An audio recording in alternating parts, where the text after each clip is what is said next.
This is तनु टिप्टान और आज हम करने वाले हैं बिजनेस स्टैटिस्टिक्स का अपना फर्स्ट चैप्टर। बहुत इंटरेस्टिंग वे से करेंगे, जैसे हम बाकी सब्जेक्ट्स के चैप्टर्स करते आ रहे हैं उसी तरह से इस सब्जेक्ट को भी हम बहुत अच्छे से करेंगे, बिजनेस स्टैटिस्टिक्स को। एक्चुअली में स्टैटिस्टिक्स का मतलब क्या होता है, ये जो सब्जेक्ट है आपको आपकी मास्टर्स डिग्री के अंदर भी, आपकी ग्रेजुएशन के अंदर भी और आपके बेस के अंदर, दैट मीन्स +2 के अंदर भी आपको देखने को मिलेंगे। जैसे कि मैंने डिफरेंट बुक्स को लेकर दिखाया है, मैं आपको वैसे यहाँ पर दिखा देती हूँ। ये सभी बुक्स से मैंने डाटा लिया, देखा कि मैंने सबका पैटर्न समझाने का पॉइंट क्या है, सभी क्या समझाना चाह रहे हैं, सभी के अंदर मोस्ट ऑफ बातें सेम लिखी हुई है।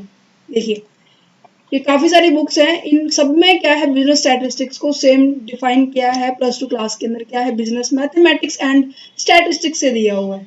तो इसी को समझते हैं कि बिजनेस स्टैटिस्टिक्स होता क्या है। ये स्टैटिस्टिक्स जो वर्ड है इसका मतलब क्या है भाई। देखिए जो वर्ड लिखा हुआ है ना, ये आपका स्टैटिस्टिक्स,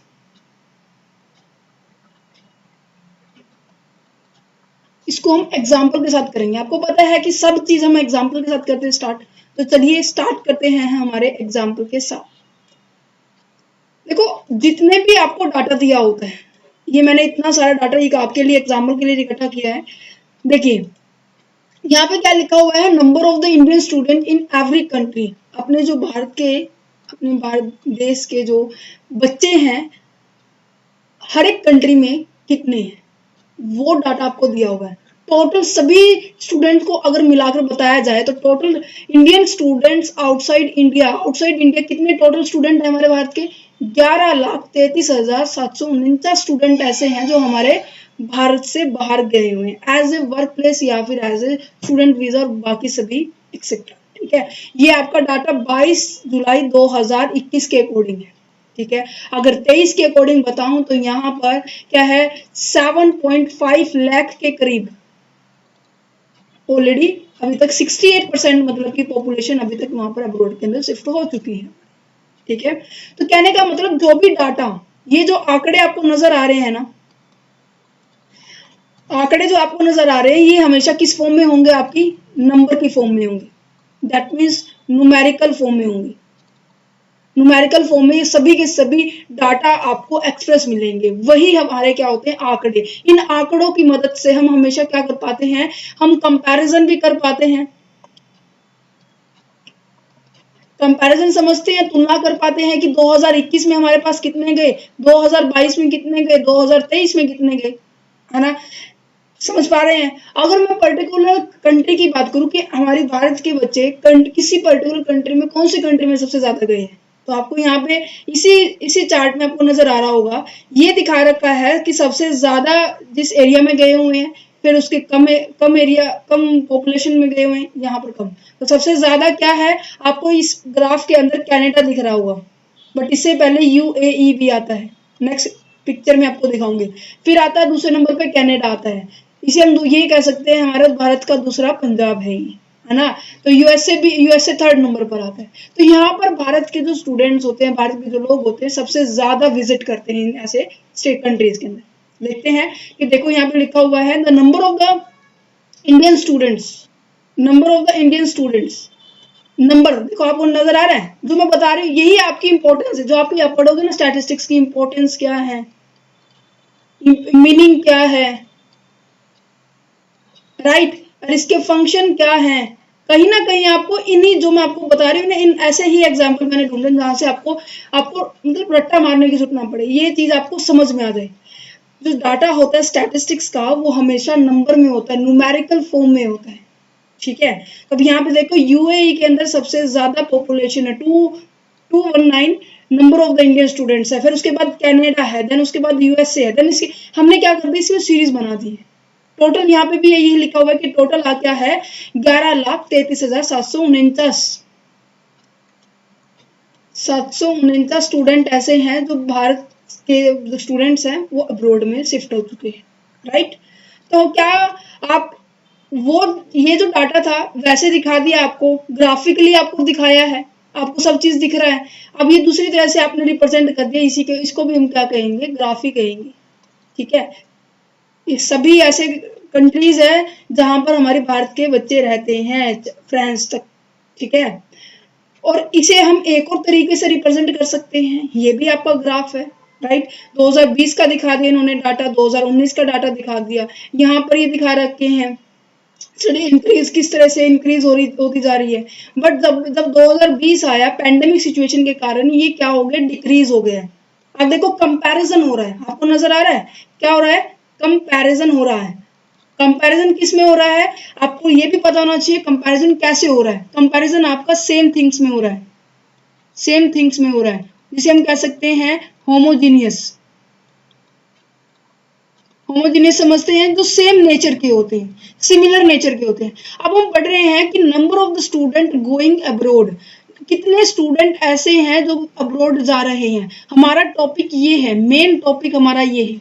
हम इसी के साथ क्या कर रहे हैं, कंपैरिजन कर रहे हैं, वो भी डिफरेंट डिफरेंट ईयर के साथ। अब 2016 के साथ हमने कंपेयर किया कि 2017 में क्या बढ़े हैं, यस ऑफ कोर्स ये बढ़े हैं, 3.7 से 4.6 हो गए हैं।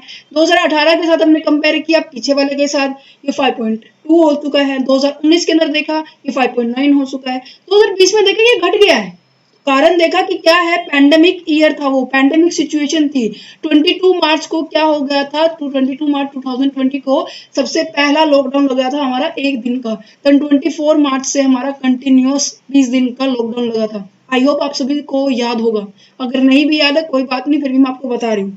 तो क्या मैं क्या बताना चाह रही हूँ, पहला पॉइंट तो क्या होगा कि ये नंबर्स की फॉर्म में होता है। दूसरा पॉइंट क्या हो गया कि इसके अंदर आप जब कंपैरिजन करते हैं वो हमेशा होमोजीनियस टर्म में होगी, सिमिलरिटी टर्म में होगा, ठीक है। सेकंड पॉइंट आपका ये है। चलिए जी, आप देखिए यही डाटा मैंने कुछ नहीं किया, बस डाटा को प्रेजेंट करने का तरीका बता रही हूँ। डाटा को प्रेजेंट करने के तरीके काफी सारे हैं, वेरियस तरीके हैं। या तो आप क्या कर सकते हो, ग्राफ्स की हेल्प से ले सकते हो, या फिर क्या कर सकते हो, डायग्राम की हेल्प ले सकते हो। डायग्राम भी आपके काफी तरह के बनते हैं, राइट, ग्राफ भी आपके काफी तरह के बनते हैं, राइट। सो अब हम बढ़ते हैं कि इस डाटा को मैंने क्या कर दिया, जब मैं स्टार्टिंग से डाटा कलेक्ट करना शुरू करूंगी, सबसे पहले क्या होता है, डाटा को कलेक्ट किया जाता है। एक सेकंड मैं क्लीन पेज लेती हूँ, चलो हम यही लिख देते हैं। सबसे पहले क्या किया जाता है, डाटा को कलेक्ट किया जाता है। एक सेकंड, किसी भी चीज को अगर आप किसी भी चीज के बारे में आप जानना चाहते हो कि क्या करोगे, सबसे पहले डाटा को कलेक्ट किया करेंगे, है ना। उस डाटा को उस अरेंज में लगाएंगे, उस सिस्टमेटिक फॉर्म में करेंगे कि आपको समझ में आ जाए। तो क्या करोगे, आप उसको ऑर्गेनाइज करोगे, ऑर्गेनाइजेशन जिसे हम कहेंगे। ऑर्गेनाइजेशन में फिर आ जाते हैं आपके 3 स्टेप। क्या, एक तो एडिटिंग आती है, एक आपका टैबुलेशन आता है, मैं थोड़ा जूम कर देती हूँ कि आपको और अच्छे से क्लियर समझ में आए। एक आपका क्या होता है, क्लासिफिकेशन होता है, लास्ट इज अ टैबुलेशन। अब देखो हमारे पास डाटा क्या है कि हमारे भारत के जो बच्चे हैं, ठीक है, वो क्या कर रहे हैं, अब्रोड जा रहे हैं। हमने यही डाटा कलेक्ट किया। अब मैंने क्या किया, पर्टिकुलर स्टेट को उठा लिया, इंडिया की पर्टिकुलर स्टेट को उठा लिया, आंध्र प्रदेश को मैंने उठा लिया, पंजाब को मैंने उठा लिया है, ठीक है, फिर मैंने मध्य प्रदेश को उठा लिया, फिर गुजरात को उठा लिया, फिर तमिलनाडु को उठा लिया, फिर कर्नाटका को उठा लिया मैंने, सॉरी केरला है ये, कर्नाटका है ये, ठीक है। इसी तरह से मैंने ये सभी स्टेट्स उठाए और सभी स्टेट्स का 2021 का डाटा, 2022 का, 20 का डाटा, 19 का, 18 का, 17 का, 16 का इस फॉर्म में रिप्रेजेंट किए। किस फॉर्म में, ये टैबुलेशन फॉर्म में है। टैबुलेशन फॉर्म में आने से पहले मैंने इसमें क्या किया होगा, एडिटिंग की होगी, मतलब कि जो भी एरर है, जो भी मिस्टेक्स है, जो भी एरर है, मिस्टेक है, उनको मैंने क्या किया होगा, रिमूव किया होगा कि वो एरर इसमें नहीं आने चाहिए, राइट। एरर को हटाने के बाद मैंने क्या किया, इसको क्लासिफाइड कर दिया, मतलब किसको ग्रुप में डिवाइड कर दिया, ठीक है। जैसे कि एक ग्रुप होता है स्कूल के अंदर, क्लास +2 क्लास का, और फिर +2 क्लास में से फिर मैंने ग्रुप बना दिए कि बॉयज का अलग और गर्ल्स का अलग, ये क्या है, ग्रुप है। तो मैंने इनको क्या कर दिया, कैटेगराइज कर दिया, ग्रुप कर दिया। तो जब भी इस डाटा को हम क्या कर सकते हैं, क्लासिफिकेशन की फॉर्म में भी आप रिप्रेजेंट कर सकते हैं, ऐसे अलग अलग करके भी दिखा सकते हैं। टैबुलेशन करने से थोड़ा सा और अच्छे से समझ में आना शुरू हो जाता है हमारा डाटा है क्या। अभी मैं समझाऊंगी, जो मैंने नोट्स बनाए हैं उसमें से ही समझाऊंगी, बट थोड़ा सा आपको समझ में आना चाहिए, क्योंकि जब ये टॉपिक्स आएंगे ना लाइन में लिखे होंगे तब आपको क्लियर समझ में आ जाएंगे। ठीक है। तो टेबुलेशन इस तरीके से, देखो आपको सबको पता चल रहा है कि आंध्र प्रदेश में टोटल क्या है, 2,82,551 बच्चे गए हैं, पर ईयर टू ईयर देखेंगे तो वो भी आपको आसानी से समझ में आ जाएगा। समझ पा रहे हैं? ठीक है जी। नेक्स्ट एक और एग्जाम्पल आप ऐसे ले सकते हैं, ये क्या है, पाई चार्ट है आपका, ये आपका डायग्राम है। इस डायग्राम की मदद से भी क्या कर सकते हैं, आप अपने डाटा को रिप्रेजेंट कर सकते हैं। ये पाई चार्ट है, मैंने आपको अभी बताया ना कि या तो आप ग्राफ के अंदर अपने डाटा को रिप्रेजेंट कर सकते हैं या फिर डायग्राम के अंदर, सॉरी, ठीक है। नेक्स्ट कंपैरिजन करने का तो मैंने बता ही दिया कि देखो यहाँ पर भी आपको एक और अच्छा सा एग्जांपल दिया हुआ है। एग्जांपल जितने करोगे बच्चे उतना अच्छा रहेगा, जितना करोगे उतना अच्छा रहेगा, ठीक है। अब हम बढ़ते हैं हमारे पॉइंट की ओर, क्योंकि ये जब पॉइंट आएंगे जब आपको और अच्छे से समझ में आएगा। तो आपको क्या चीज समझ में आई, स्टैटिस्टिक्स क्या है आपका। स्टैटिस्टिक्स आप मेरे साथ बोलना जो भी आपको समझ में आया अभी तक। स्टैटिस्टिक्स क्या है कि एक तरह से आंकड़े हैं जो कि क्या किए जाते हैं, नंबर के फॉर्म के अंदर एक्सप्रेस होते हैं। क्या मैं लिख सकती हूँ, कहने का मतलब ये न्यूमेरिकल फॉर्म में होते हैं। और साथ ही साथ इसको क्या भी, ये भी थोड़ा बहुत ऐसे भी डाटे होते हैं जो एस्टिमेटेड भी बेस्ड होते हैं। एस्टिमेटेड का example ma'am, yes of course अभी देने वाली हूँ। एस्टिमेटेड का एग्जांपल क्या होगा, जैसे कि रेड फोर्ट पर अब की बार जो पॉपुलेशन है कितनी पहुंची है। कभी आपने न्यूज के अंदर सुना है कि प्रॉपर इतने लाख बच्चे व्यक्ति पहुंचे हैं, जनसंख्या पहुंची है, नहीं ना। वहां पर क्या मिले, वहां पर क्या देखने को मिलेगा कि लगभग लाल किले पर कितनी जनसंख्या पहुंची है, मान लीजिए 50 लाख जनसंख्या पहुंची है। जो ये लगभग होता है ना, ये आपकी एस्टिमेशन होता है। जैसे अब चंद्रयान-3 लॉन्च हुआ तो उस लॉन्च को देखने के लिए पॉपुलेशन इतनी सारी आई थी, तो उसका कोई एस्टिमेशन नहीं था। वो भी क्या होगा, अप्रोक्स में आंसर दिया जाएगा, ठीक है। अप्रोक्सीमेशन के अंदर आंसर दिया जाएगा, अप्रोक्स इतने जो पॉपुलेशन है वहां पर विजिट हुई थी, इतनी पॉपुलेशन वहां पर आई थी। समझ पा रहे हैं? तो डाटा आपका न्यूमेरिकल में भी होता है, बट न्यूमेरिकल के साथ साथ एस्टिमेटेड न्यूमेरिकल में भी होता है। अब ये न्यूमेरिकल जो मैंने अब आपको दिखाया कि भारत के अब्रॉड जाने वाले बच्चे, वो प्रॉपर क्या है, स्टैटिक है, मतलब जो एज इट इज आपने उठाकर वहां पर दिखाया है, उसमें कोई एस्टिमेशन नहीं है। परंतु जब इतनी जनसंख्या हो, इतनी पॉपुलेशन हो, जैसे कि 15 अगस्त को अब आने वाला है, 15 अगस्त को कितनी जनसंख्या इसके यहाँ पर विजिट कर रही है, उसको एस्टिमेशन लगाना इट्स कांट पॉसिबल, राइट। तो ये ऐसे सिचुएशन में हम क्या करेंगे, लगभग वर्ड का यूज कर कर उस डाटा को रिप्रेजेंट करने की कोशिश करेंगे, ठीक है जी। अब आपने देखा होगा कि मैंने क्या किया है, पूरी पॉपुलेशन ली है। जब भी मैं कोई डाटा को कंपैरिजन कर रही हूँ या फिर कोई भी डाटा को मैं रिप्रेजेंट कर रही हूँ, अब मैंने क्या कहा कि number of students in your class, या फिर हम यही ले सकते हैं कि अब्रॉड जाने वाले स्टूडेंट्स की जो नंबर कितने हैं। तो अब्रॉड जाने वाले स्टूडेंट्स नजर आ रहा है, स्टूडेंट्स, कोई एक बच्चे की बात नहीं कर रही मैं, एक बच्चे की बात की है नहीं, मैंने किसकी बात की है, ग्रुप की बात की है। जब मैं ग्रुप की बात करती हूँ वहां पर स्टैटिस्टिक्स डाटा यूजफुल होता है। दैट मीन स्टैटिस्टिक डाटा हमेशा ग्रुप के बच्चों की बात करता है, ग्रुप के डाटा की बात करता है, जहां पर नंबर ऑफ पीपल का डाटा हमारे पास होता है ना। अब यहाँ पर क्या था कि 1,33,749 बच्चों का था 22 जुलाई 2023 के अकॉर्डिंग, सॉरी 21 के अकॉर्डिंग, है ना। तो ये क्या था, ये ग्रुप के डाटा था। तो स्टैटिस्टिक्स में हमेशा ग्रुप के डाटा को लेकर चलेंगे, जिसको किस नाम से जाना जाता है, ठीक है,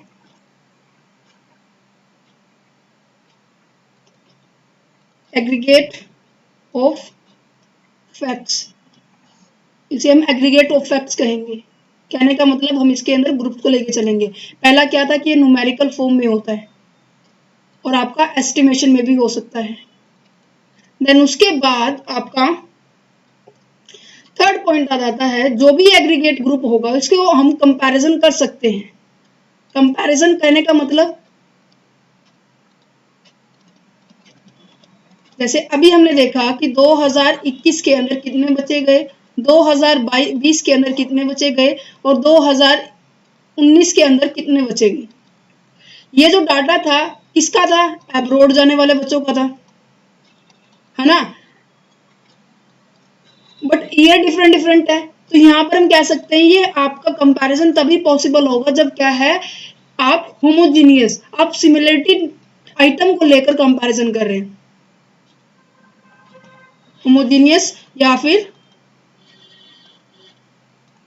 सिमिलैरिटी आइटम्स हो, तो उसके साथ हम क्या कर सकते हैं, कंपैरिजन कर सकते हैं। तो यहाँ पे थर्ड पॉइंट यही हो गया कि आपका होमोजेनियस आइटम्स के साथ, होमोजेनियस सिस्टम के साथ आप क्या करोगे, कंपैरिजन करोगे।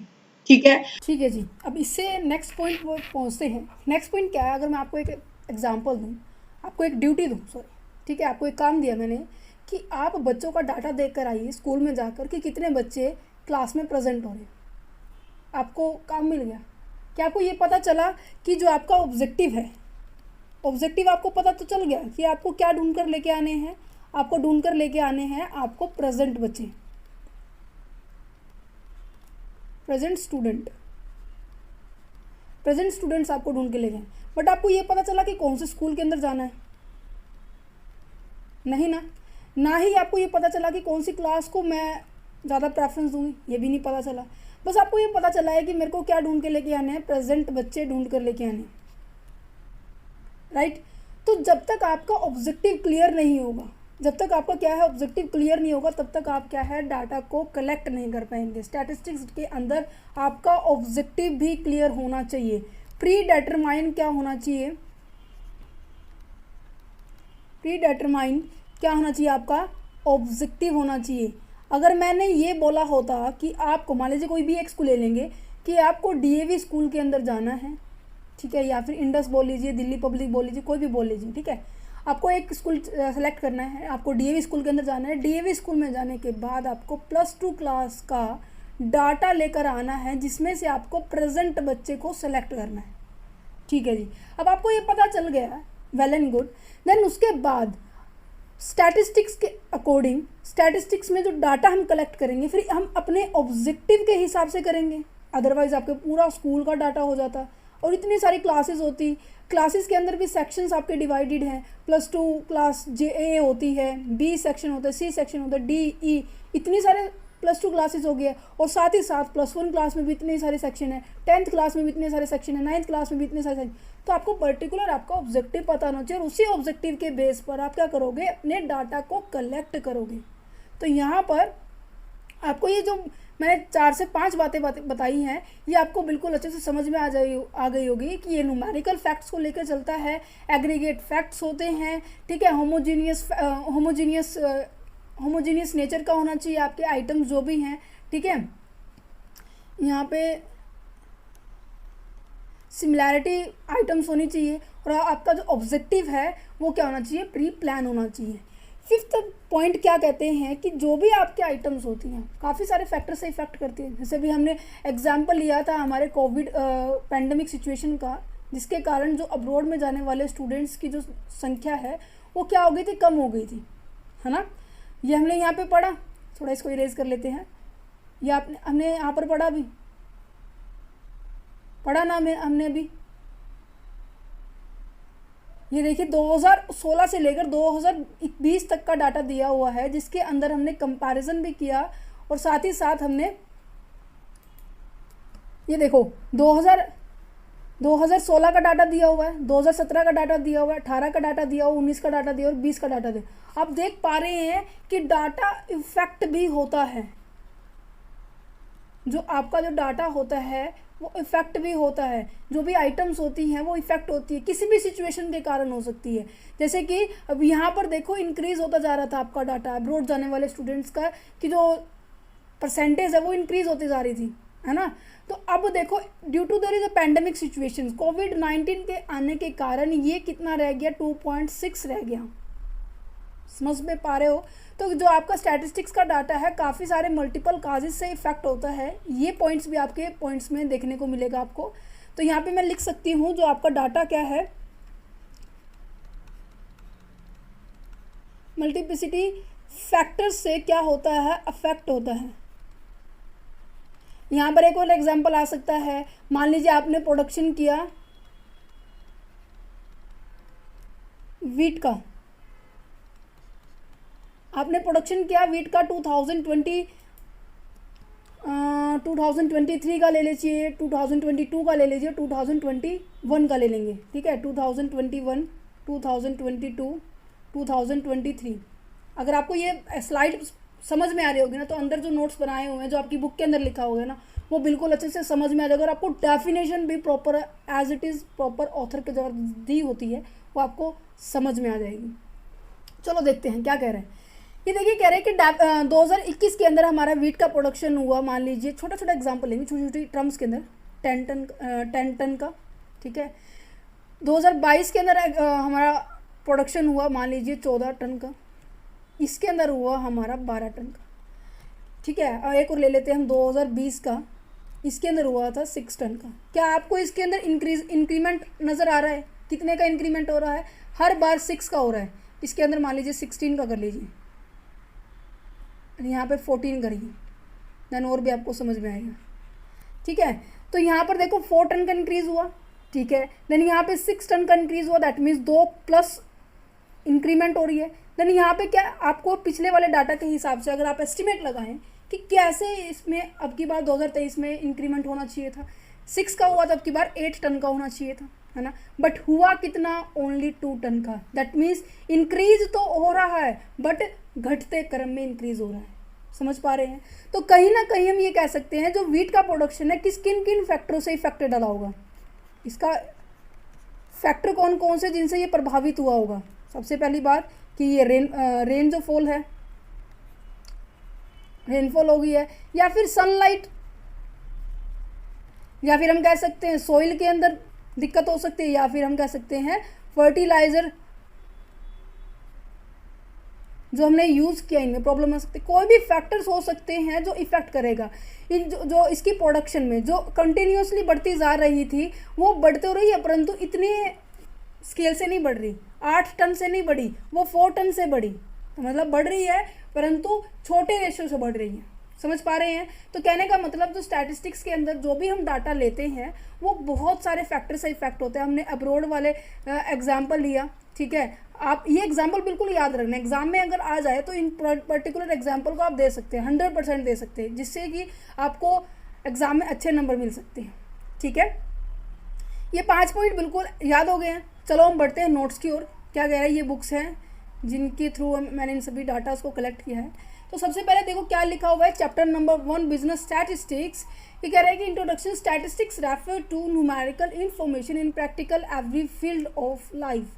ये कह रहा है कि स्टैटिस्टिक्स का मतलब क्या है कि एक न्यूमेरिकल इन्फॉर्मेशन है जो आपको मिल रही है और हर एक प्रैक्टिकल लाइफ के अंदर एप्लीकेबल है, चाहे वो आपका कोई भी प्रैक्टिकल लाइफ है, चाहे आपकी क्या है इकोनॉमिक फैक्टर के अंदर आप इसको यूज़ कर लीजिए, ठीक है, चाहे इसको आप सोशल फैक्टर के अंदर आप इसको यूज़ कर लीजिए, चाहे आप इसको मैनेजमेंट के अंदर यूज़ कर सकते हैं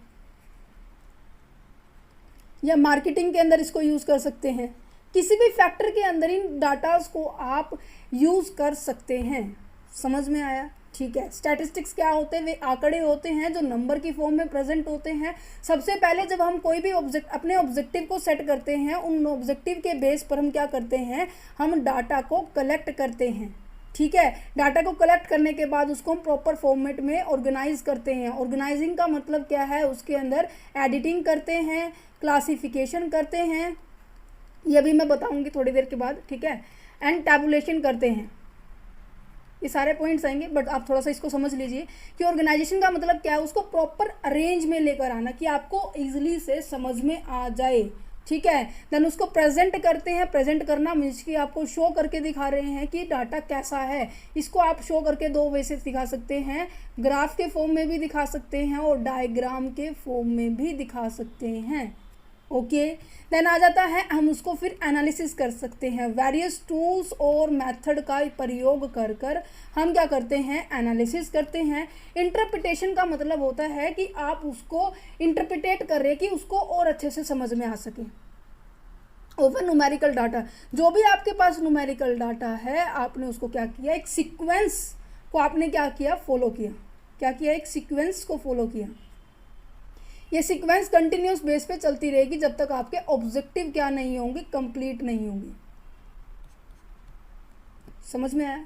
तो यहाँ पर देखते हैं डेफिनेशन दी हुई है पर्टिकुलर ऑथर के द्वारा। ये डेफिनेशन है, क्या कह रहे हैं कि statistics is the aggregate of fact not a single.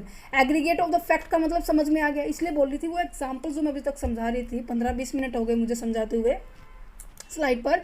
Aggregate का मतलब होता है ग्रुप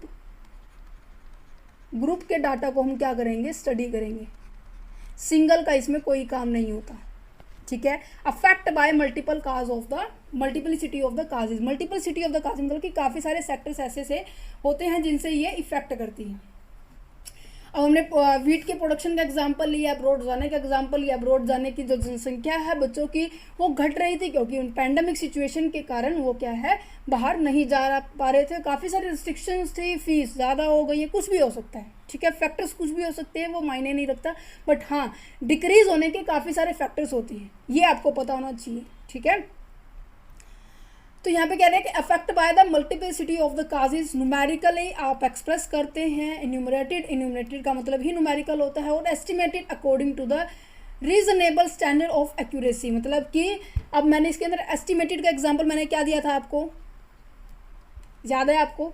26 जनवरी पे लोग क्या कर रहे हैं, लाल किले पर इकट्ठा हो रहे हैं, 15 अगस्त को लाल किले पे हो रहे हैं, इंडिया गेट पे इकट्ठा हो रहे हैं, जो उनकी पॉपुलेशन होगी। या फिर आप एक और एग्जांपल जोड़ सकते हैं इसमें, रैली का एग्जांपल। जब किसी भी पॉलिटिकल पार्टीज़ की रैली होती है, उसके अंदर कितने हज़ारों लाखों लोग आते हैं, है ना, पार्टिसिपेट करने के लिए। उनकी कोई आप काउंटिंग नहीं कर सकते, उनको हमेशा क्या करते हो आप, अप्रोक्स के अंदर आंसर देते हो इसका, कि अप्रोक्स इतने व्यक्ति यहाँ पर आए। न्यूज़ नेशन में आपने सुना होगा, जैसे कि आज तक हो गया, कोई भी ऐसा न्यूज़ नेशन है जहाँ पर आएगा कि आज इस नेता की रैली के अंदर लगभग इतने लोगों ने भाग लिया।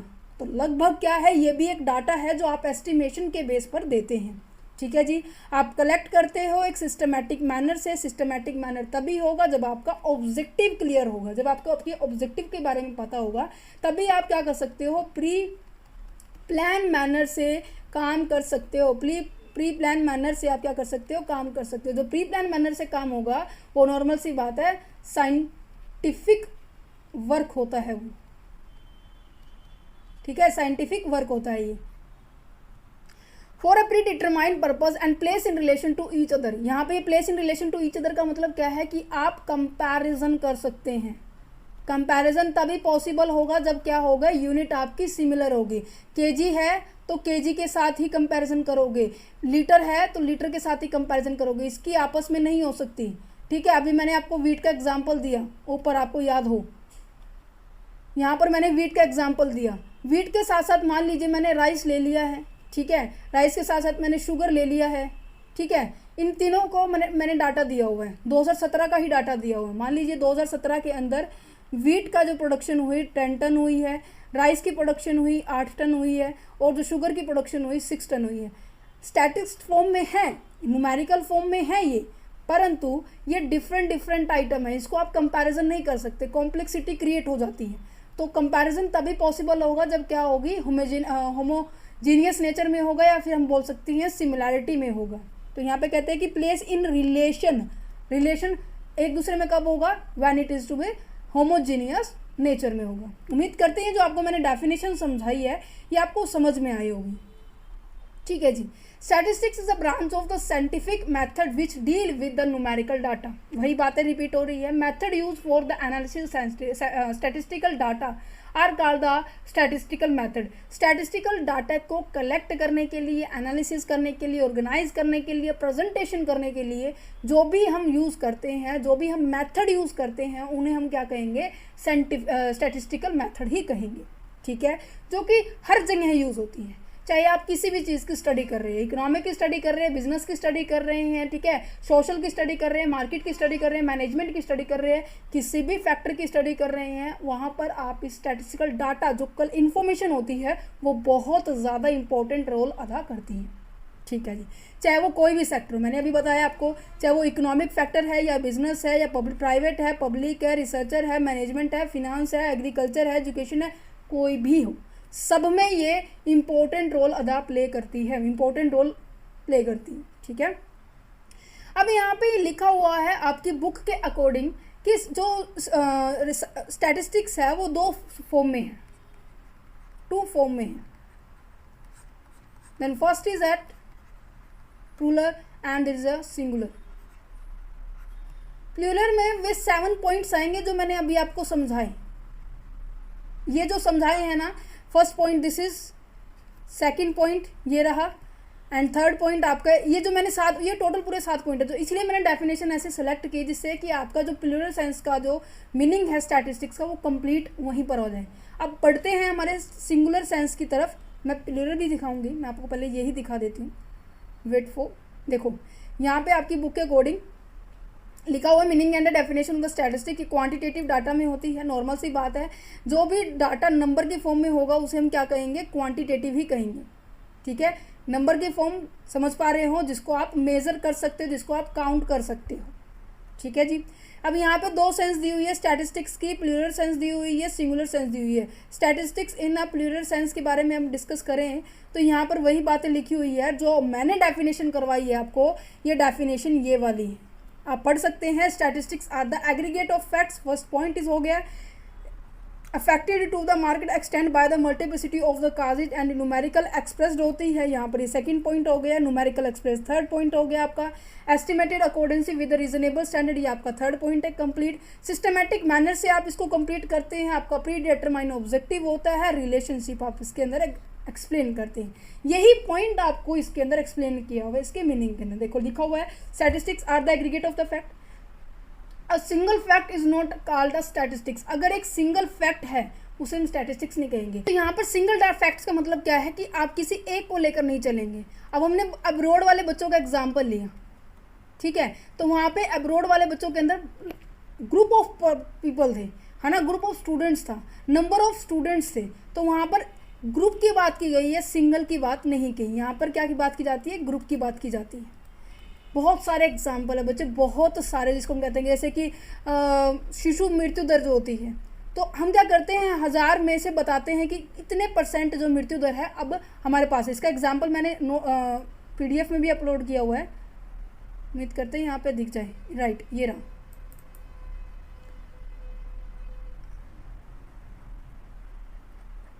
सबसे पहले लिखा हुआ था, ये जो है इंफॉर्मेशन आपकी MP की है। ये कह रहे हैं कि 1000 में से 46 नवजात नहीं देख पाते अपना पहला जन्मदिन, मतलब कि उनकी मृत्यु हो जाती है। अब यहाँ पे स्टेट वाइज, अब यहाँ पे देखो पूरे MP की बात की गई है। अगर मैं बात करूँ पूरे अपने उसकी इंडिया की, तो यहाँ पे आपको देखने को मिलेगा पहले अपनी सिचुएशन कैसी थी। 1990 के अंदर 129 ऐसी सिचुएशंस होती थी जब अपने 1000 में से क्या होते थे, 129 बच्चे होते थे जो कि मर जाते थे जन्म लेने के बाद। 2005 में इसकी संख्या क्या हो गई है, घट गई है। देन उसके बाद 2014 के अंदर और घट गई है, ठीक है। अब 2017 के अंदर ये एज इट इज सेम रही है, ठीक है। और 2019 के अंदर ये 30 रह गई है। और अगर मैं आपको बताऊं 2023 के अंदर ये आपकी 28 आ चुकी है। तो क्या हो रहा है, आप ग्रुप की बात की जा रही है, आप पूरे इन्फेंट बच्चों की बात की जा रही है, जो छोटे बच्चे हैं इनकी बात की जा रही है, किसी पर्टिकुलर एक की बात नहीं की जा रही है, ग्रुप की बात की जा रही है।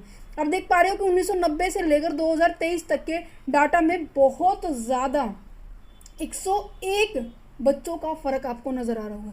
तो क्या हो रहा है, फ़र्क नज़र आ रहा है। तो स्टैटिस्टिक्स में आप क्या करते हो, अपने डाटा को इस तरीके से रिप्रेजेंट करते हो कि वो ग्रुप के अंदर होता है और उसके अंदर कंपैरिजन करने में थोड़ा सा हेल्प हो जाती है। ये तो आपको बिल्कुल समझ में आ गया होगा कि न्यूमेरिकली एक्सप्रेस्ड होते हैं। जो भी डाटा मैंने आपको दिखाया, जो भी आपको मैंने एग्जांपल दिया, सारा न्यूमेरिकल में था, है ना। वो एस्टिमेटेड भी हो सकता है और काफ़ी सारे फैक्टर्स में भी हो सकता है। नेक्स्ट क्या कह रहे हैं कि effect to the market extend by the multiplicity of the causes. यहाँ पे वीट का ही एग्जांपल दिया हुआ आप देख सकते हैं। Production of wheat depend upon the quality of the seed, quality seed के ऊपर डिपेंड करता है, रेनफॉल के ऊपर डिपेंड करता है, and quality of the soil and fertiliser जो भी आप यूज़ कर रहे हैं उनके सभी के ऊपर डिपेंड करता है।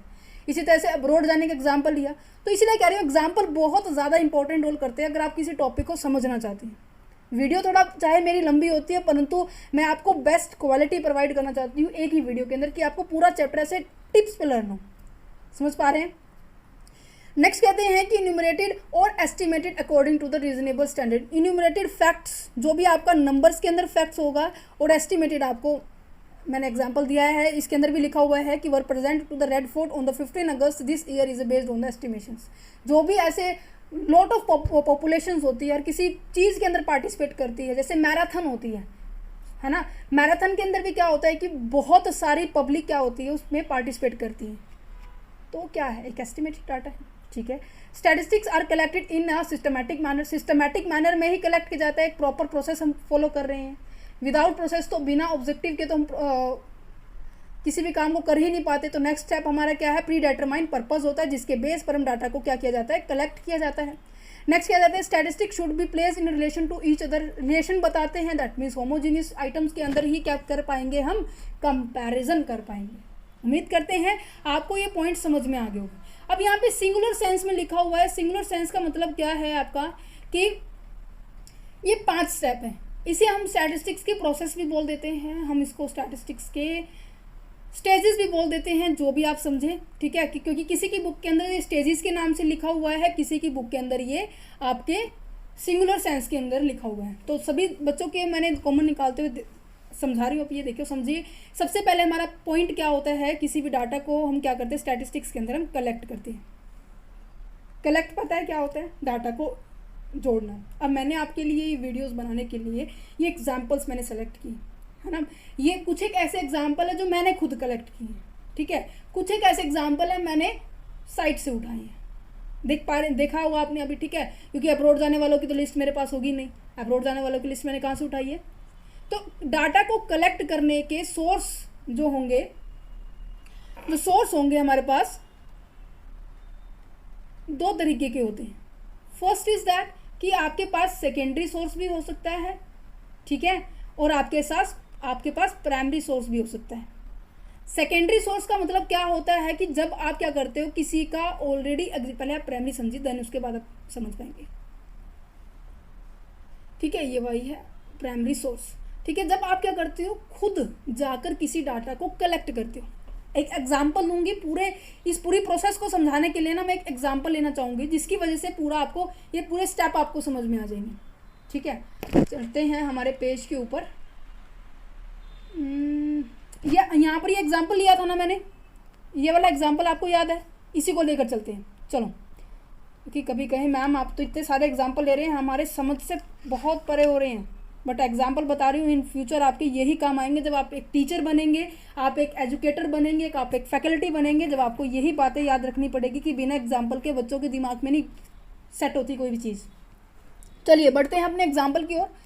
देखिए इस एग्जाम्पल को लेते हैं, मैंने बोला कि आपको क्लास +2 ऑफ डीएवी स्कूल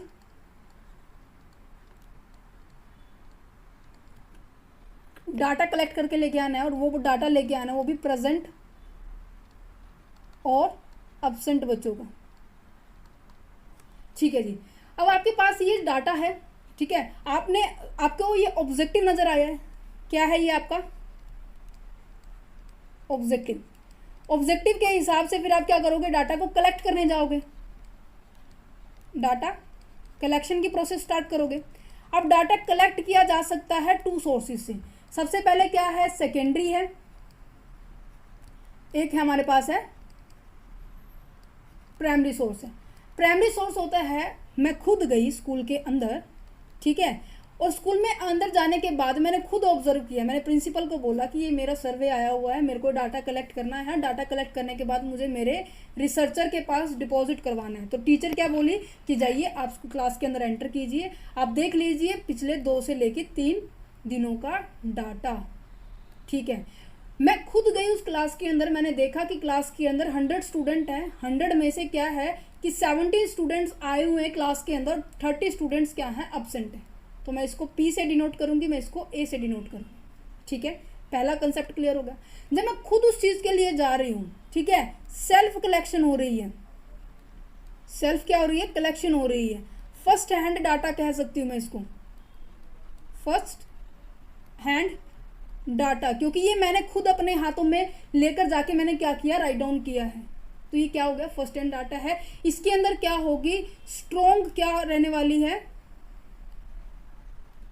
ट्रुथनेस रहने वाली है, क्योंकि ये डाटा मैंने जो भी मैंने ऑब्जर्व किया, जो भी मैंने देखा, मैंने उसी को क्या कर दिया, राइट डाउन कर लिया। ये तो हो गया प्राइमरी डाटा। सेकेंडरी डाटा क्या होता है? सेकेंडरी डाटा का मतलब ये होता है कि जब आप कहते हैं ऑलरेडी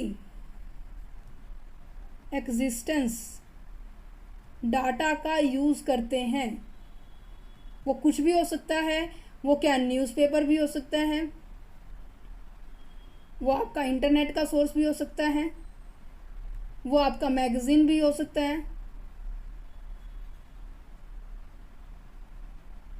ठीक है, वो कुछ भी हो सकता है। सेकेंडरी डाटा क्या होता है? इसमें आपकी कम मेहनत लगती है। कहने का मतलब इसमें आपकी क्या है? कम मेहनत लगती है। प्राइमरी डाटा आप खुद जाकर कलेक्ट करते हो तो नॉर्मल सी बात, उसमें ट्रुथनेस और रिलायबिलिटी ज़्यादा होगी, इसमें इन्हीं चीज़ों की कमी होती है, ठीक है। तो चलो ठीक है, हमने डाटा कलेक्ट कर लिया।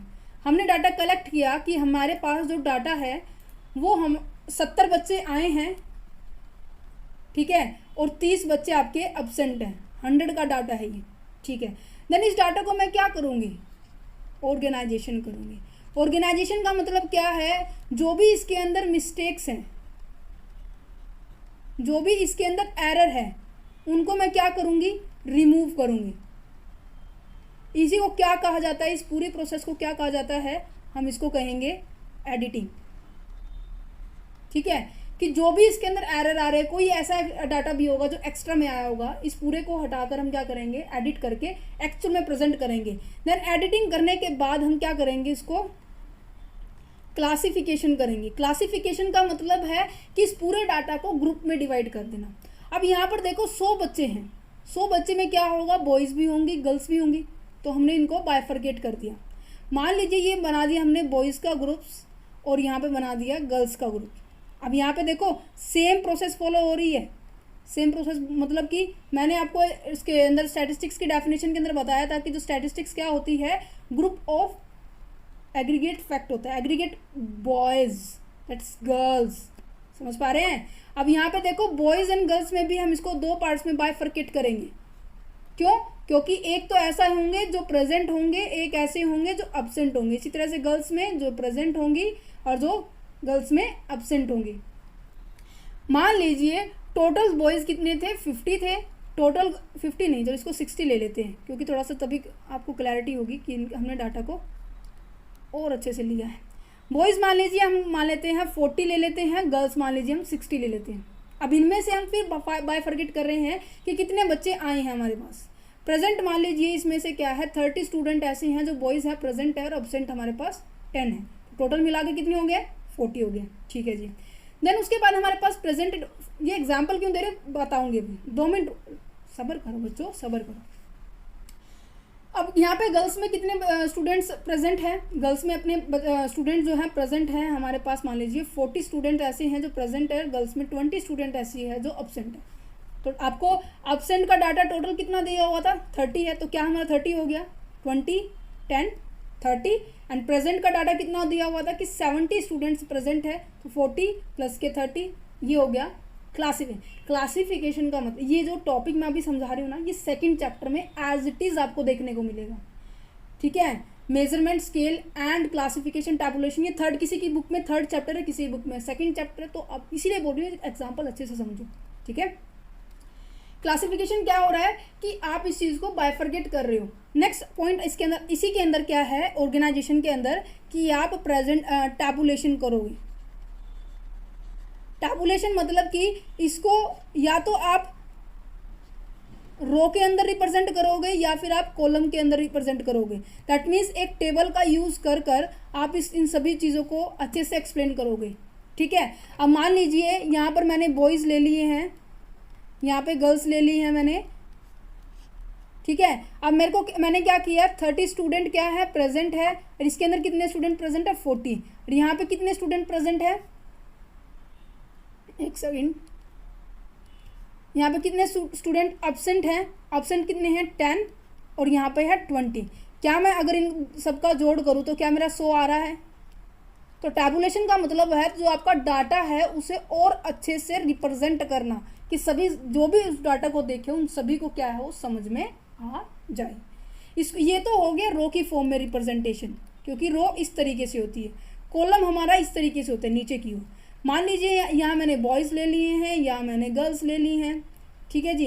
एक जगह ये प्रेजेंट है, एक जगह एब्सेंट है। प्रेजेंट कितने थे यहाँ पे 30, प्रेजेंट गर्ल्स 40 थी, यहाँ पर 10 थे, यहाँ पर 20 थी। अगर मैं इनका टोटल करूँ तो क्या ये भी 100 मिलेंगे?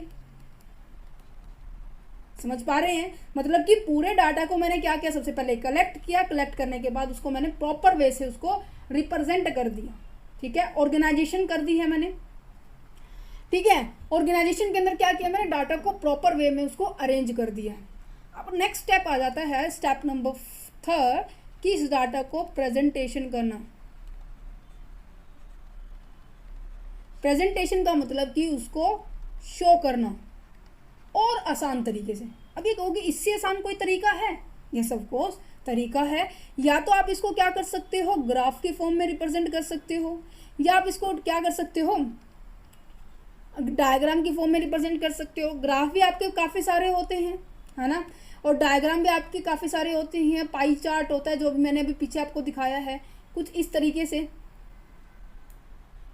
एक सेकेंड, ये देखो, ये मैंने आपको यही दिखाए थे, मैंने यहाँ पे मैंने बताया भी था कि आप इन तरीक़ों से आप क्या कर सकते हो, अपने डाटा को रिप्रेजेंट कर सकते हो। ये ग्राफ है, ये भी ग्राफ है आपका, ये आपकी टेबल होगी जो मैंने अभी आपको समझाया, है ना। और नेक्स्ट क्या है, ये पाई चार्ट है, ये ग्राफ डायग्राम की फॉर्म में दिखाया जा रहा है ना।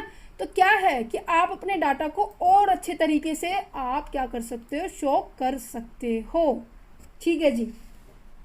अब फोर्थ पॉइंट आ जाता है, एक सेकेंड, फोर्थ पॉइंट आ जाता है आपका, फोर्थ पॉइंट है एनालिसिस।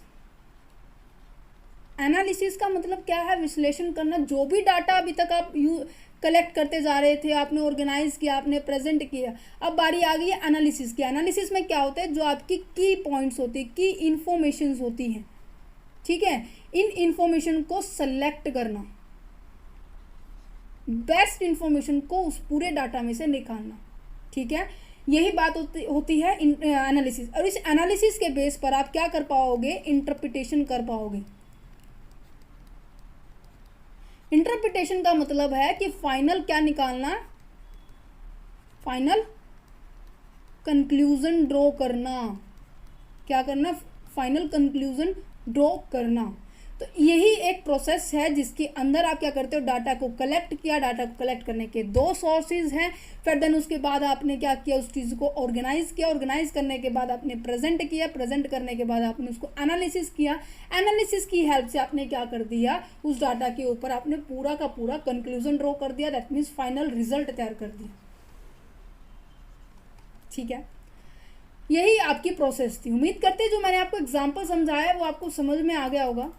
ठीक है, अब यहाँ पे देखो यही चीज़ें लिखी हुई है, मल्टीपल फैक्ट से फैक्ट कलेक्ट करना, editing, classification, tabulations, graph, diagram, important information को आइडेंटिफाइड करना, कंक्लूजन ड्रा करना। ठीक है, चलिए जी बढ़ते हैं हमारे नेक्स्ट पॉइंट की ओर। स्टैटिस्टिक्स क्या है, साइंस है, क्या है स्टैटिस्टिक्स, क्या साइंस है, आर्ट है, क्या है ये।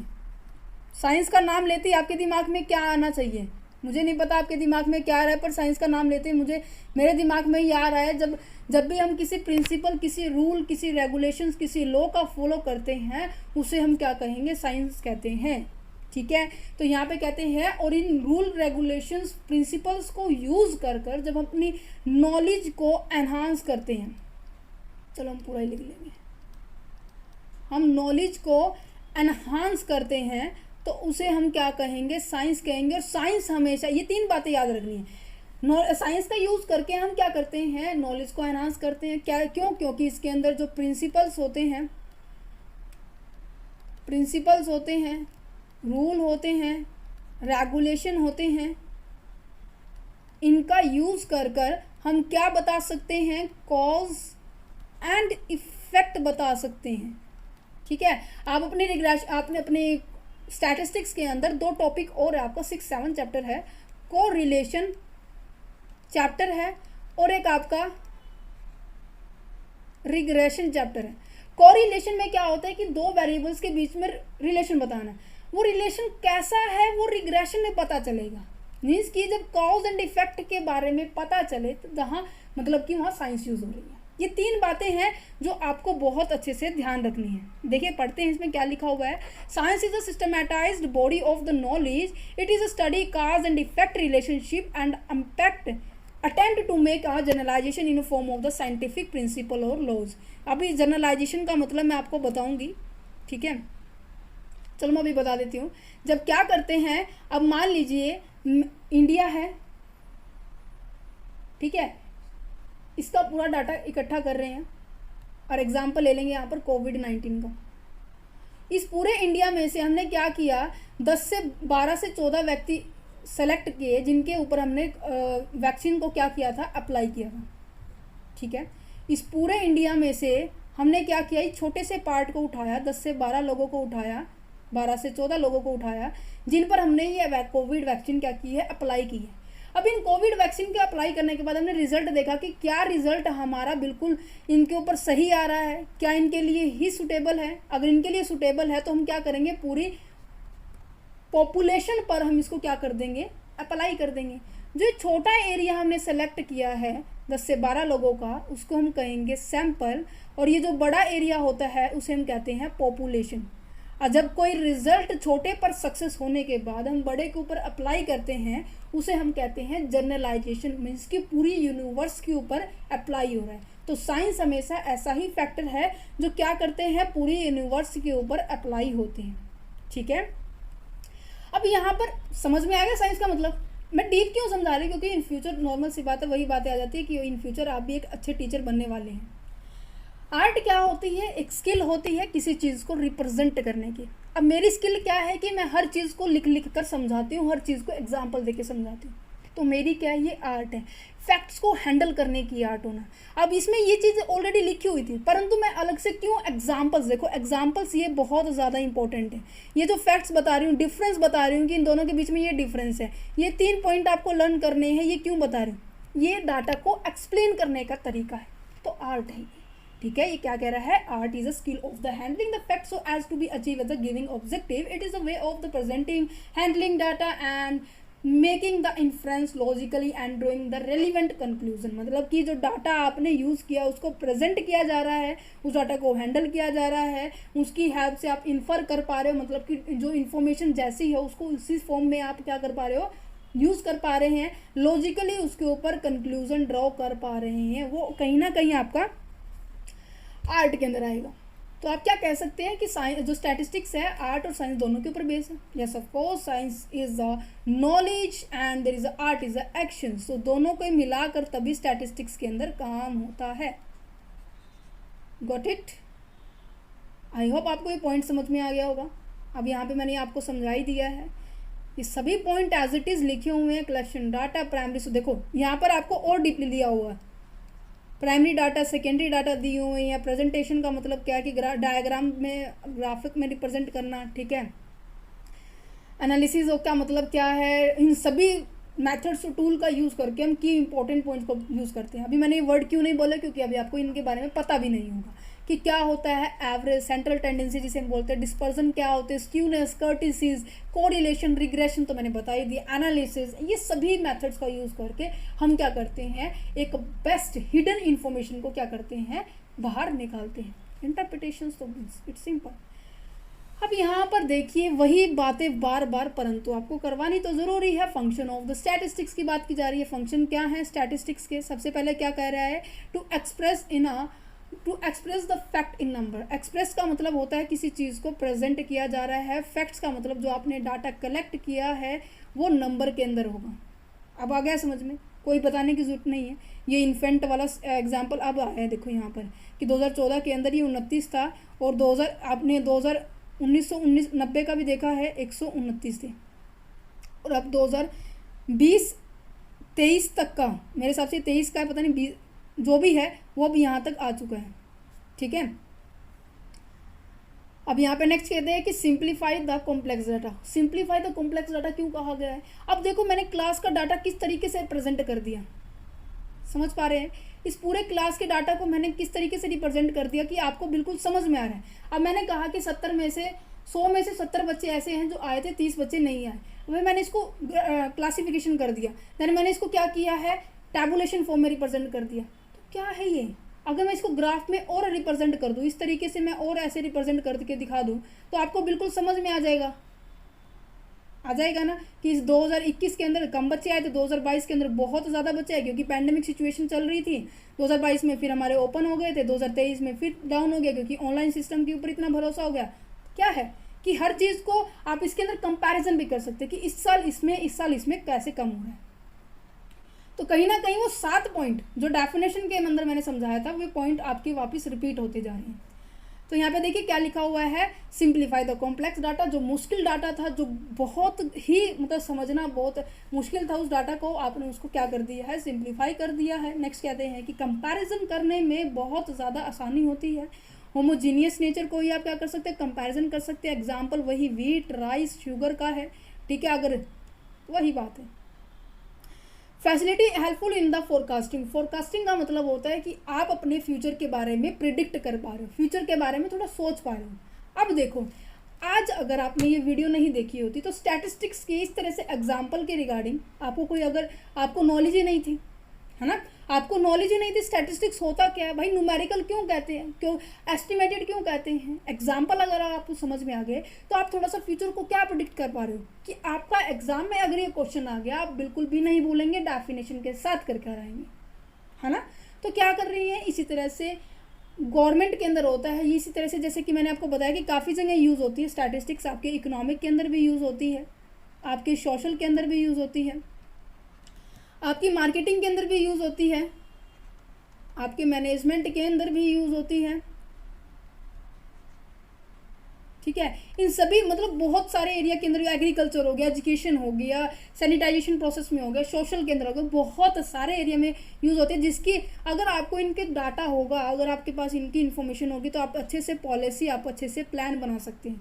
तो प्लान और पॉलिसी किस लिए बना जाती है, फ्यूचर को सेव करने के लिए, कि अगर ऐसी सिचुएशन आई तो मैं ये करूँगा, अगर ऐसी सिचुएशन आई तो मैं वो करूँगा, ठीक है। नेक्स्ट कहते हैं कि helpful in the formation of the policy. यही बात आ गई है, चाहे वो इकोनॉमिक पॉलिसी हो, चाहे वो बजट हो, ठीक है। जैसे जैसे महंगाई बढ़ती जा रही है, गवर्नमेंट अपना बजट उसी तरह से पास करते जा रही है।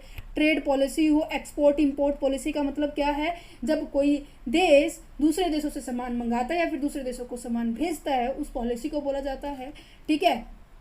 एक्सपोर्ट का मतलब है कि आप उनको भेज रहे हैं, इंपोर्ट का मतलब है कि आप मंगवा रहे हैं। एरो से समझ सकते हैं कि भारत से वो क्या हो रही है, बाहर जा रही है, ये तो हो गया एक्सपोर्ट। अगर भारत उनसे मंगवा रहा है, ठीक है, भारत को उस चीज़ की ज़रूरत है, तो मीन्स कि भारत में आ रही है, तो उसे कहेंगे हम इंपोर्ट। इसकी पॉलिसी भी होती है, एग्जिम ट्रेड पॉलिसीज़ होती है जिसे हम एग्जिम पॉलिसी भी कहते हैं। प्रोडक्शन पॉलिसीज़ होती है, इनको सभी को बनाने में ये स्टैटिस्टिक्स का जो डाटा होता है वो बहुत ज़्यादा हेल्पफुल होते हैं, ठीक है। नेक्स्ट कहते हैं कि study relationship between the different facts. Relationship वही बात, कंपैरिजन करने में अगर बात की जाए कि डिमांड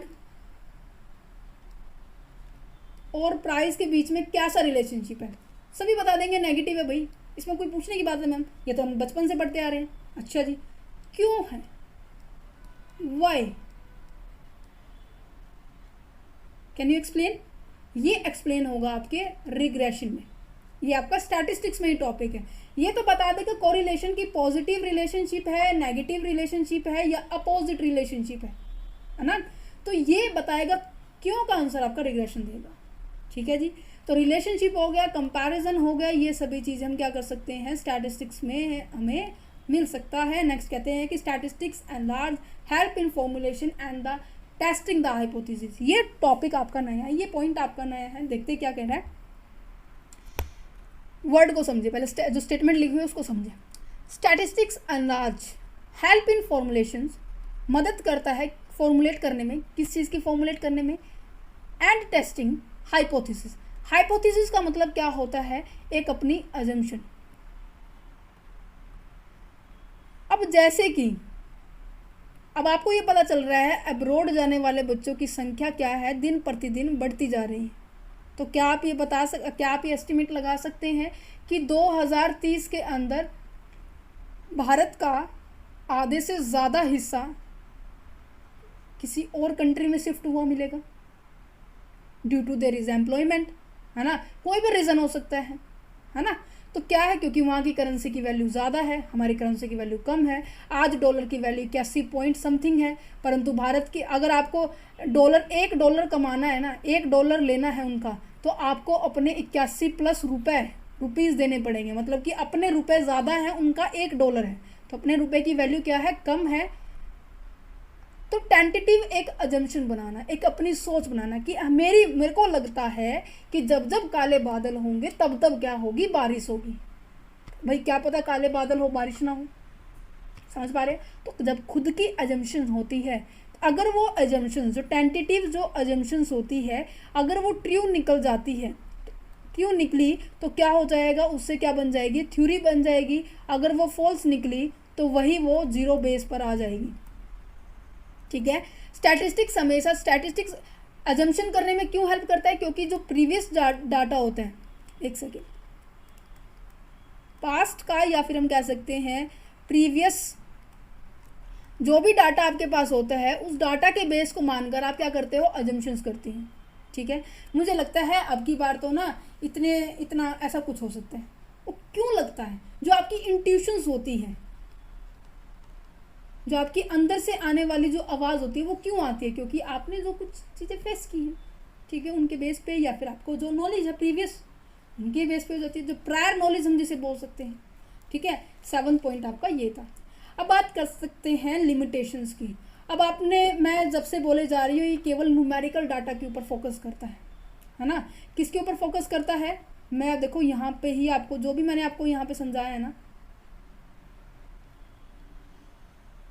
सबसे पहले मैंने क्या किया है, ये न्यूमेरिकल नंबर की फॉर्म में ही डाटा को कलेक्ट करेगा।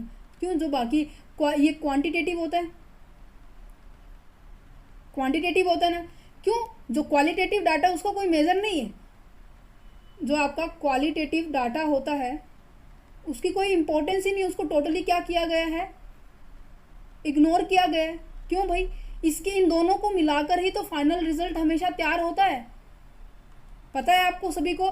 तो यही कह रहे हैं, जो स्टैटिस्टिकल केवल डील करता है किससे, क्वांटिटेटिव करेक्टरिस्टिक्स को, जैसे कि क्वालिटेटिव करेक्टरिस्टिक्स को प्रॉपरली इसने इग्नोर किया है। मान लीजिए आपके अंदर पंक्चुअलिटी है, आपके अंदर ऑनेस्टी, आपके काम के रिगार्डिंग, आप क्या करते हैं, बिल्कुल परफेक्टनेस से आप काम करते हैं, आप ईमानदार हैं, इंटेलिजेंट हैं, इनकी कोई वैल्यू नहीं है स्टैटिस्टिक्स में, इनको मेजर नहीं किया, क्योंकि जो मेजर होगा उसी को रिकॉर्ड किया जाएगा स्टैटिस्टिक्स में। न्यूमेरिकल में होगा जो मेजर ही नहीं किया जा रहा है उसको इग्नोर कर दिया, समझ पा रहे हैं। तो ये क्या है, जो डिफनेस हो गया, ऑनेस्टी होगी, एफिशिएंसी होगी, इंटेलिजेंसी होगी, ब्लाइंडनेस होगी, इन सभी को क्या किया है, इग्नोर किया है जी। और दूसरी बात, आप इन नोट्स को भी एक्सेस कर सकते हैं, ये पेड है ये आपके लिए। ₹9 के अंदर आपको पर चैप्टर आपको ये नोट्स मिल जाएंगे। आप हमें व्हाट्सएप से कांटेक्ट कर सकते हैं अगर आपको ये नोट्स चाहिए। ठीक है, बिल्कुल ही छोटी अमाउंट रखी है। देखिए आप, क्योंकि देखो पढ़ाई के लिए आप अगर ₹9 खर्च नहीं कर सकते, नॉर्मल सी बात है, आप बाकी सभी चीज़ों के अंदर मुझे पता है एक्सपेंड कर सकते हो। आप मोमोज खा लोगे, पिज़्ज़ा खा लोगे, बर्गर खा लोगे, इट्स योर चॉइस। बट आप पढ़ाई के रिगार्डिंग भी आपकी चॉइस होनी चाहिए कि आप इसके ऊपर भी अपने छोटी सी अमाउंट जो ₹9 है उसके ऊपर आप स्पेंड कर सकते हो। ठीक है, 9th पॉइंट क्या कह, 3rd पॉइंट क्या कह रहा है कि statistical results are true only on average. Average की बात क्यों कही गई है, क्योंकि ये ग्रुप को लेकर चलता है। अगर सिंगल डाटा हुआ तो नॉर्मल सी बात है, एवरेज तो निकाल ही नहीं पाएंगे। तो यहाँ पे इसका एक और पॉइंट यहाँ पे बन गया, note deal with the individual measurement. Individual measurement के साथ ये डील नहीं करता है, ग्रुप के साथ डील करता है। ग्रुप के साथ डील करेंगे तभी एवरेज निकलेगी। तो ओनली जो वर्ड लिखा हुआ है ये इसकी लिमिटेशन बन गई है। ठीक है, नेक्स्ट की बात की जा रही है कि स्टैटिस्टिक्स में B use only by the experts. Experts के द्वारा क्यों कहा गया है, क्योंकि जो भी इसके अंदर जो मैंने आपको बताया, जो आप पढ़ेंगे सेंट्रल टेंडेंसी का चैप्टर, जिसके अंदर हम मीन मोड मीडियन पढ़ेंगे और ज्योमेट्रिकल मीन और हार्मोनिक मीन पढ़ेंगे। देन उसके बाद हम डिस्पर्सन पढ़ेंगे, देन उसके बाद हम कर्टिसिस पढ़ेंगे, देन उसके बाद हम स्क्यूनेस पढ़ेंगे, देन उसके बाद हम कोरिलेशन पढ़ेंगे, देन उसके बाद हम रिग्रेशन पढ़ेंगे। ये सभी चैप्टर्स को समझाने के लिए, इस सभी चैप्टर्स के अंदर फॉर्मूले इतने सारे हैं, उन फॉर्मूले को समझने के लिए, उन फॉर्मूलों को अप्लाई करने के लिए क्या करना पड़ेगा आपको, एक्सपर्ट होना पड़ेगा। तो इसलिए कह रहे हैं जो स्टैटिस्टिक्स को यूज़ वही पर्सन कर सकता है जो क्या होगा, एक्सपर्ट होगा। Statistics involve the use of the scientific method can be use by the expert who are the some knowledge and the confident to the apply, वो कॉन्फिडेंट होगा उसको अप्लाई करने की, ठीक है। नेक्स्ट कहते हैं कि statistical data should be uniform and homogeneous. अगर वो हेट्रोजीनियस हुआ, अगर आपका जो डाटा क्या है हेट्रोजीनियस, हेट्रोजीनियस का मतलब होता है अलग अलग नेचर का, अगर वो डाटा अलग अलग नेचर का हुआ, जैसे कि मैंने एग्जांपल लिया था किसका, व्हीट का, राइस का, शुगर का, याद है या फिर भूल गई इतनी देर तक आते आते, तो आप इनके अंदर कंपैरिजन नहीं कर पाएंगे। तो केवल ये किसके अंदर डील करता है, होमोजीनियस नेचर वाली आइटम्स के साथ ये क्या करता है, डील करता है, ठीक है।